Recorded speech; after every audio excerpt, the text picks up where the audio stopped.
What's up, everybody? It's your boy back again with another Certified Hood Classic. And of course, I'm back again with the final Certified Hood Classic of the year, and we all know what kind of video this is. But of course, before I get into that, I gotta ask, how was this past week for you? How was these past couple of days for you? How was this past Christmas for you?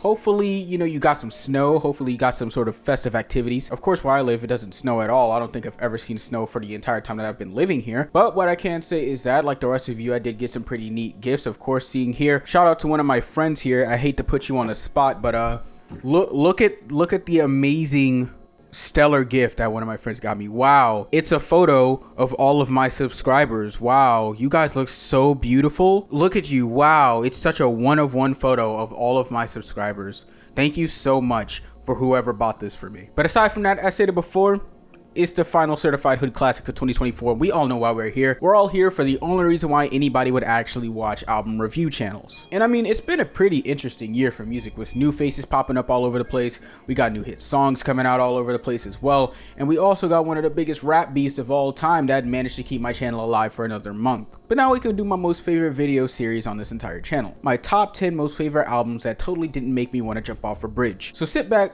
grab some popcorn, and relax while I tell you about the top 10 albums of 2024.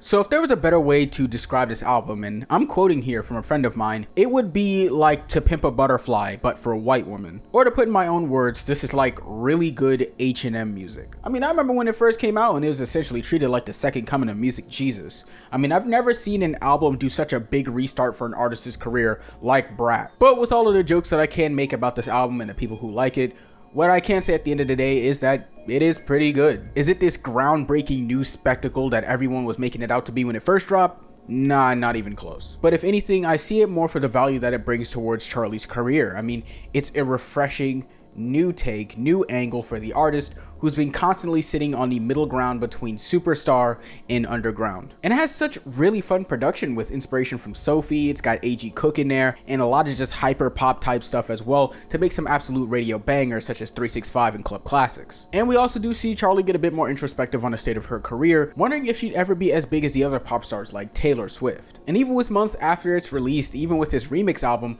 a lot of these tracks still hold a lot of weight, giving a bit of a more timeless feel that still allows you to be able to play these songs months down the line. But at the end of the day, the real MVP of this album is the PR team, because they did an amazing job pushing this CIA psyop experiment.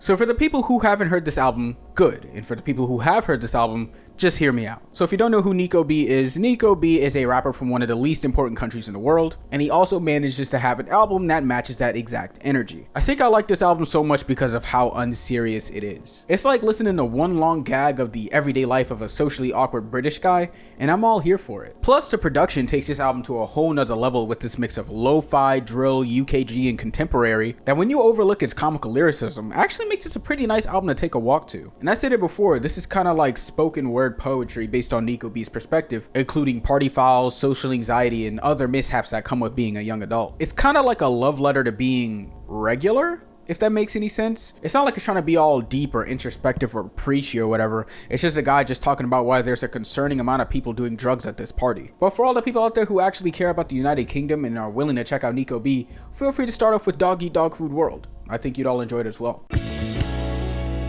Alright, so I know this album did drop a little bit late into the year, but I do also have other albums that might have came out a little bit late on this list, so just bear with me. So the Gambian rapper finally got released from prison, and the first thing he decided to do was drop an absolute banger of a single called Belly, and then down the road proceeded to drop his second studio album, African Alien. Now, as a sucker for Afrobeat, I already had high hopes for this album, especially since I liked his debut that dropped 4 years ago, Take Him to Coventry. And this album definitely seems like a big step up for the rapper, giving us a good dose of introspective tracks about the time that he spent incarcerated, while at the same time giving us a good dose of fun, high energy tracks such as Big Smile, Dissy, and Yazzie. It's confident, it's brash, and it's a good welcome back into the international spotlight. And the features also complement wonderfully as well, with Odumodu Black being my favorite on the track Big Smile. I'm just hoping that Basaleu was able to regain that sort of traction he had before he got locked up, because how it looks now, I have a lot of confidence in the trajectory of his career.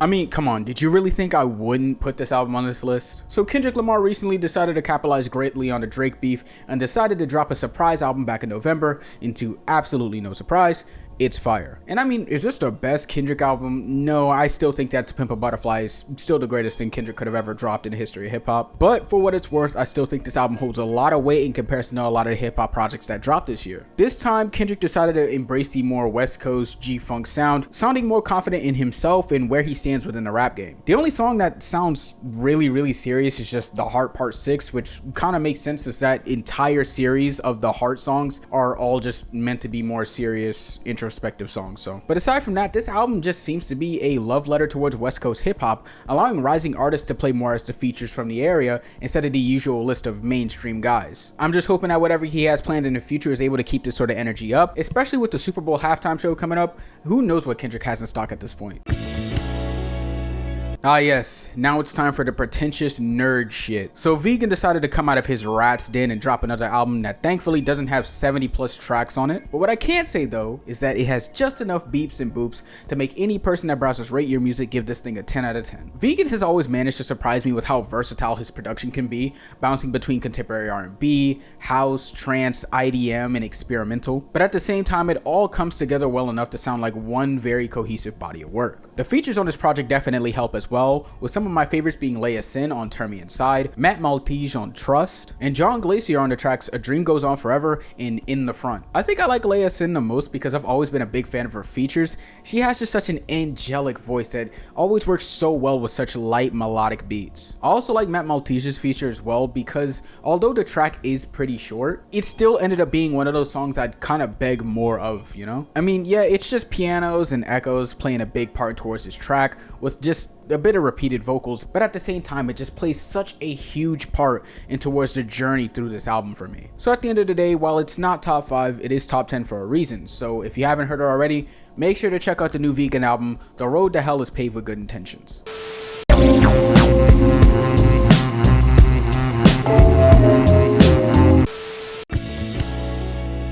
So the next album on the top 10 albums I wouldn't play on a party list is going to be Your Day Will Come by Chanel Beats. This album is like the equivalent of getting yelled at by your dad about why you still don't have a job after dropping out of college and then just storming out of the house talking about how nobody gets you. But aside from the jokes, this album does sit at number 5 for obvious reasons, because it's good. The folktronica blend with a shoegazy feel makes this album feel like the musical form of Reddit teen angst. We also do get some auto-tune vocals and a lot of synths thrown about as well, and that eerie harmonizing on the track Coffee Culture that can make this album feel more like a cohesive fever dream than an actual album. And when you look at Chanel Beats' earlier work, it's clear that this whole folk experimental adjacent work has kind of always been their thing, but it seems with this most recent album they've decided to capitalize greatly on this sort of style. Now you're all probably thinking, LowNotes, you don't even like French people. Why would you even put a French album here? Well, while it is true that I do think French people are second-class citizens, the person who made this album is actually Swiss, so you can all go fuck yourself. Now, although I don't speak a lick of French, what I can say is that Le Grand Mystico by Slimka is genuinely one of the best, if not the best hip-hop project I've heard this year. I think what I like the most about this album is its circus theme and its absolutely fire production. I mean, you get the standard trap production with tracks such as 412 and Mystico, but then we get more creative work such as J'avance and Gauze. And like most of the other albums that'll be in this video as well, I think I like this album a lot as well because it's just very fun to listen to. Tracks like T-Shirt and Shake are just nonsensical vibes that you could just bop your head to or shake that ass. But overall, if you're a fan of international rap and you can get over the fact that this guy is speaking such a degrading language, check out Le Grand Mystico by Slimka. I think you'll all enjoy it.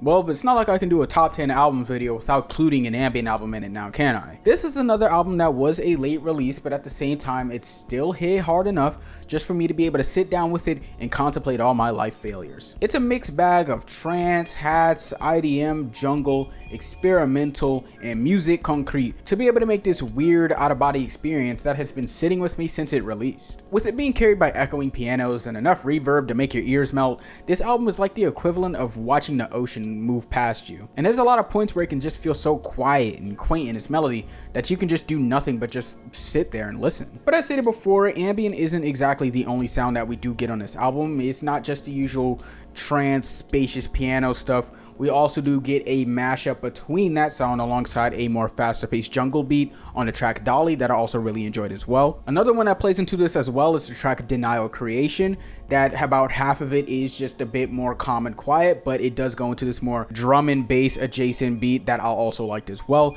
At first it kind of threw me off, but with time it kind of grew on to me, and I still like to listen to that track a lot now as well. Overall, this isn't the most exciting or most groundbreaking album on this list, but at the same time I like it because of how simple it is. I mean, it's just 30 minutes of purely uninterrupted, unfiltered noise. And at number 2, we have the poster child for new age alt kids with 2 Star and the Dream Police by McGee. I guess if I had any sort of criticism for this album, it'd be that the mixing is absolute dog shit, but I guess that's just how indie bedroom pop goes or whatever. I think the biggest positive for me on this album is McGee's very interesting style of singing. It's unorthodox and off key at times, but at the same time it's also very pleasant to listen to. It's like you get that sort of genuine indie feel when you hear this dude try to hit high notes, and instead he just sounds like me when I stub my toe. Another positive as well is the bass guitar that's layered throughout this album as well. It does complement very well towards the vocals and gives a more nice soothing feeling to an overall very mellow and very chill album. Of course, there are also some more upbeat tracks as well, such as the track DNM, which is a more upbeat swing take on pop that I really did enjoy as well, and actually is one of my more favorite songs from this album. But for the most part, this album is just a more toned down, melodic, more chill approach towards bedroom pop that I feel like most of you would enjoy and be able to stick with most of you for months to years down the line.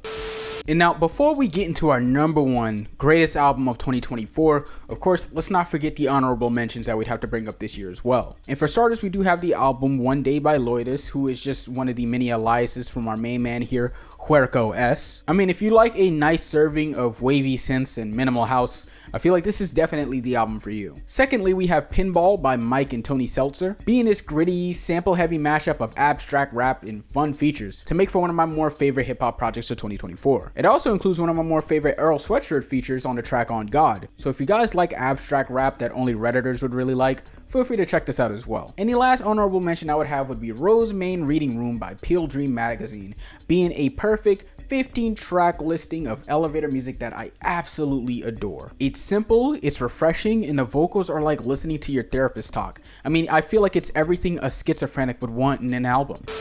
But finally, at number 1, the best album I heard in 2024 by a goddamn mile, or not really that far of a mile, but still, it would have to be...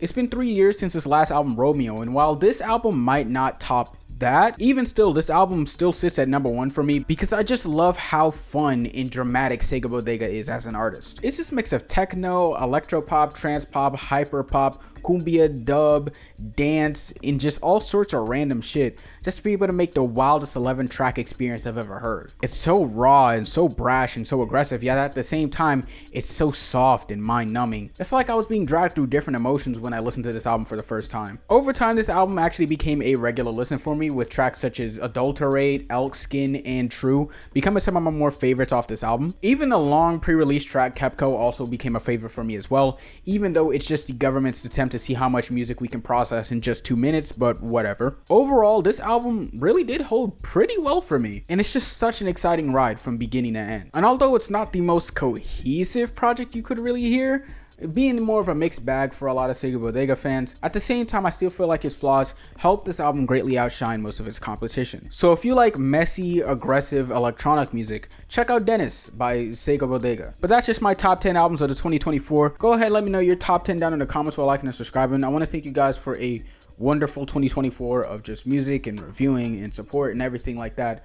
As I said in my last video, man, the more you guys watch, the more I just want to be able to keep making this content. You know what I mean? Even if it's just one person, I don't really care. I enjoy the process. I enjoy being able to review music. I enjoy just being able to just really sit down and just really just listen and just be able to understand and just be able to just truly articulate just how I feel about just different sounds, and just to be able to get more and more eclectic in my music taste throughout time.